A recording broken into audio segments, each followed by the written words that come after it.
Bonjour à tous, très heureuse de vous retrouver dans un nouveau JT des Voironnais. L'ancien site de Rossignol est en cours de transformation. Pour faciliter l'accès au quartier Rossignol République, une passerelle sous la voie ferrée va prochainement être installée. Un travail de longue haleine, comme va nous l'expliquer Anthony Moreau. Bonjour. Bonjour. Et vous êtes conseiller municipal, délégué au suivi des grands projets d'aménagement et vice-président au Pays Voironnais à l'aménagement. On en parle, si vous le voulez bien, dans quelques minutes après le sommaire et l'actu de la semaine. Voiron se met au vert et organisé dimanche dernier sa première fête de la nature dans le jardin de ville. Au programme, de quoi embellir son jardin et son balcon et les conseils d'experts. Du vert au blanc, le salon Mountain Planet, c'était le rendez-vous de l'aménagement en montagne la semaine dernière. Des professionnels de plus de 60 pays et le pays voironnais bien représenté.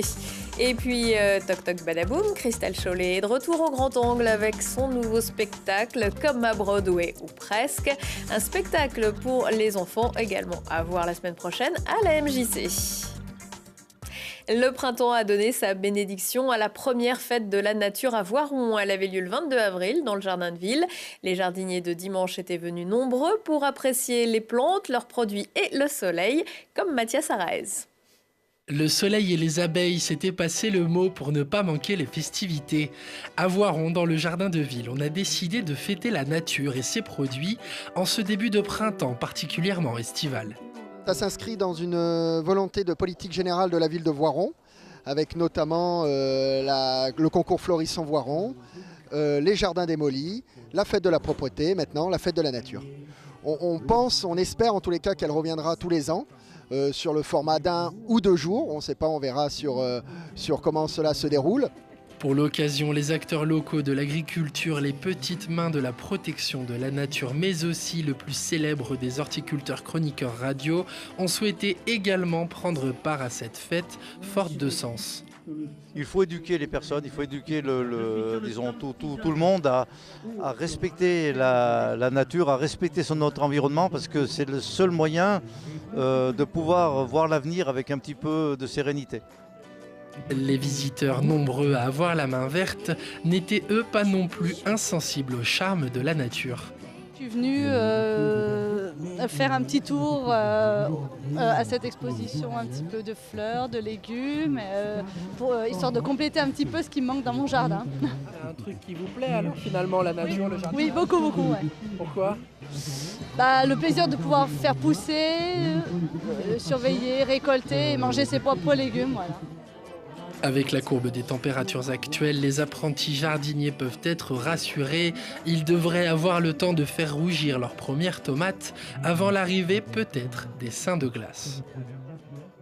Les seins de glace de leur petit nom, Pancras, Servet et Mamère, sont attendus cette année entre le 11 et le 13 mai. Mais attention, comme le précise le dicton, Saint-Urbain, le 25 mai, les tient tous dans sa main.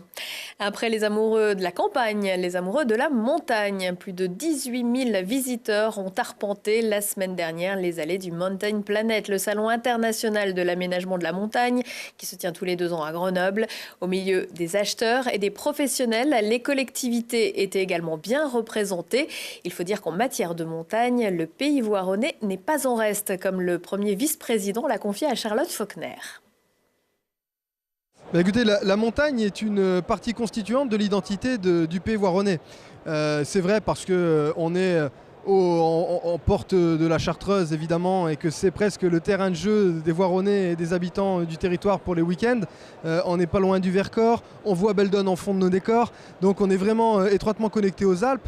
Je crois que les habitants du Pays Voironnais sont indissociables de la montagne. Et puis c'est vrai que sur le versant de l'économie, on a des géants de la montagne comme Poma, comme Rossignol, qui font véritablement rappeler tous les jours que la filière sport, loisirs, santé, que l'activité outdoor est au cœur de l'identité et du rayonnement du territoire. À ce titre-là, on a ici l'ensemble des acteurs à l'international qui partagent ces préoccupations. Donc le salon Mountain Planet, c'est un incontournable pour le Pays Voironnais et ceux qui le représentent. Le campus de la Brunnerie, on y vient pour faire du sport, pour s'amuser, mais aussi pour se former. Tremplin Sport Formation organise une journée portes ouvertes le 28 avril pour découvrir ses formations autour des activités du cirque, les activités gymniques, du cyclisme, de loisirs tout public ou d'animation sociale. Les responsables de formation présenteront également les débouchés, l'occasion aussi de visiter le site et les équipements sportifs et pédagogiques de TSF. Fitness Boutique, dont le nouveau siège social est en construction à la Brunnerie, se développe. L'entreprise voironnaise, leader européen dans la vente d'appareils de fitness, musculation, vêtements et nutrition sportive, espère passer de 100 à 160 points de vente d'ici 2020. Elle recherche pour l'instant 5 postes de manager de magasin en CDI. Les personnels recrutés bénéficieront d'une formation par un organisme qualifié. Pour plus d'infos, la Maison de l'Emploi organise une matinée d'information le vendredi 27 avril de 9h à 11h à l'agence Pôle emploi de Voiron.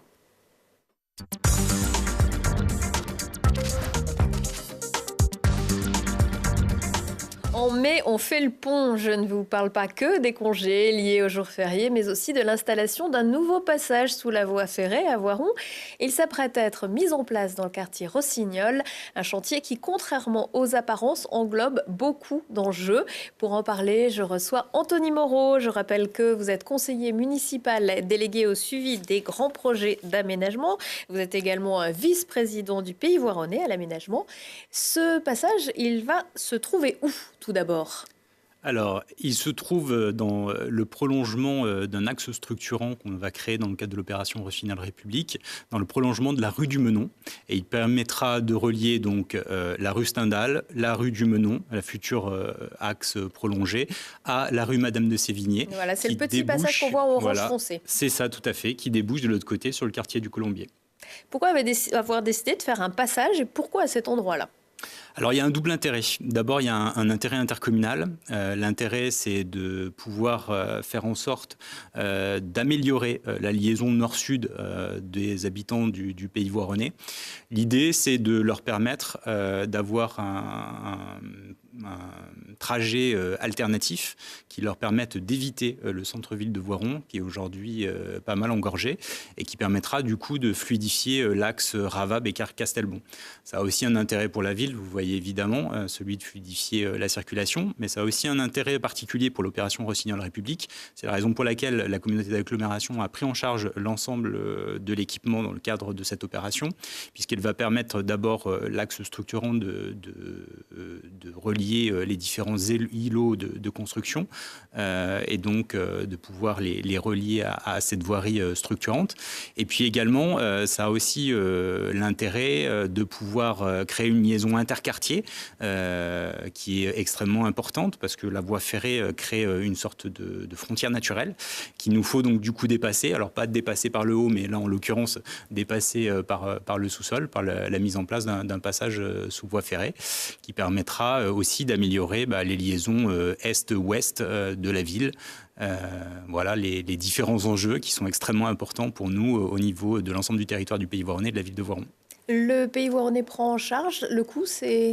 Le Pays Voironnais prend en charge la totalité du coût de l'opération, dans le cadre de l'opération Rossignol République. On est aujourd'hui sur 4,1 millions d'euros, sachant que nous sommes partis à un coût global de 5 millions. On a fait 1 million d'euros d'économie sur l'opération grâce à plusieurs éléments. D'abord, comme vous l'avez dit tout à l'heure en introduction, on bénéficie d'une semaine de travaux au cours duquel il y a 2 ponts, donc le 8 mai, le mardi 8 mai et celui du jeudi de l'Ascension, ce qui a du coup pour conséquence que le nombre de trains qui passent sur cette ligne se réduit et donc les conséquences, les pénalités que nous met en place dans ce cadre-là la SNCF, puisqu'on est obligé de couper la voie SNCF, là en tout cas la circulation des trains pendant les travaux, pendant 102 heures, sont réduits de ce point de vue-là.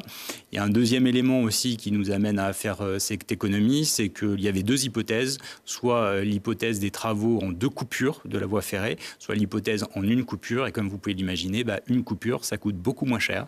Et donc c'est la raison pour laquelle, depuis le début de ce mandat, on a poussé auprès de la SNCF pour faire en sorte qu'il n'y en ait qu'une seule et qu'on y était arrivé. Alors, vous l'avez dit, il faut mettre dans ce projet la SNCF dans la boucle. Oui, parce que tous les travaux qui interviennent sur des voies ferrées en France sont menés par la SNCF. Elle ne veut pas qu'un autre organisme ou un autre partenaire intervienne. Donc en fait, en gros, pour schématiser, nous avons passé la commande, on a travaillé avec eux parce qu'ils ont mené les études, donc de concert avec nous. Et puis, in fine, on payera bien entendu la note. Alors, on va voir actuellement où en sont les travaux. Donc là, on se situe donc sur le site du chantier. Et ce pont, il est d'abord construit à côté. C'est ça. La technique, c'est de pouvoir réaliser un ouvrage en préfabriqué à côté immédiat de l'emplacement où il sera intégré sous la voie ferrée. Et puis donc c'est le pont qu'on voit actuellement. Les travaux ont été réalisés par la société Vinci, puisque SNCF Réseau a délégué ces travaux à cette société. Ils ont démarré depuis le mois de décembre. Et donc aujourd'hui, vous voyez l'état du pont cadre qui sera inséré sous la voie ferrée au cours de la semaine du 8 mai, en réalité du 8 mai au dimanche 13 mai prochain. Est-ce que ça veut dire que le 14 mai, on peut passer dessous? Pas du tout, parce que il faudra qu'on réalise, bien entendu, la voirie structurante qui permettra d'y passer. Et donc, on ne peut pas entamer, nous, les travaux pour cette partie, pas avant que l'ouvrage nous soit livré. Donc, il va être mis en place sous la voie ferrée, mais il ne nous sera pas livré avant septembre, ou en tout cas au cours du dernier trimestre de l'année, dans la mesure où il faut vérifier que le terrain fonctionne, réagisse de manière correcte. Et bien entendu, s'il faut une intervention supplémentaire de la SNCF, il faut lui laisser le temps de pouvoir mener des actions de sécurisation. Voilà. C'est un passage qui permettra aux voitures, aux piétons, mais pas seulement, de passer. Alors, on a veillé justement à faire en sorte, comme c'est un axe structurant, que l'ensemble des modes de déplacement puissent l'utiliser.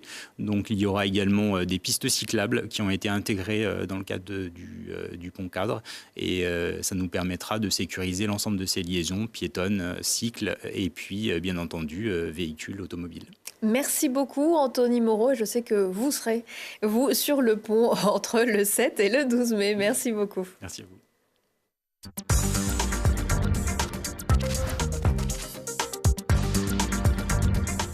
Et 2-3 après l'Ampiafé, l'Entubé, Christelle Chollet est de retour à Voiron avec son 3e One Woman Show musical à découvrir au Grand Angle vendredi 27 avril. Une artiste aux multiples talents qui sait tout faire, danser, chanter, mimer et bien évidemment faire rire. Dans le cadre des escales, le Grand Angle en Pays Voironnais, Grégory Fèvre et Émilie Gémond de la compagnie Le Chat du Désert joueront début mai. À quoi servent les points-virgules? Une pièce qu'ils ont également mis en scène à l'affiche énigmatique. Ils débuteront à l'Arrosoir de Vorep le 2 mai. Un texte inédit de Serge Papagali avec A et B, le pessimiste et l'optimisme, l'homme et la femme, l'acteur et l'actrice. Pour les plus petits, le groupe des Tétards des Choix de Tétardville sera en concert samedi 28 avril à 15h à la MJC de Voiron. Tétard Tampion et Tétard Rata reviennent avec un nouvel album intitulé Jeux d'enfants, des musiques variées et entraînantes pour les bambins qui replongeront leurs parents en enfance avec des moments remplis de tendresse, de colère, de joie, de pleurs ou de surprise. Des ateliers et un temps convivial sont prévus à la fin du spectacle. Il est prudent de réserver. C'est la fin de ce JT des Voironnais que vous retrouvez le mercredi à 18h45 et 20h45 et le jeudi à 17h45 et 19h45. Très belle semaine à tous.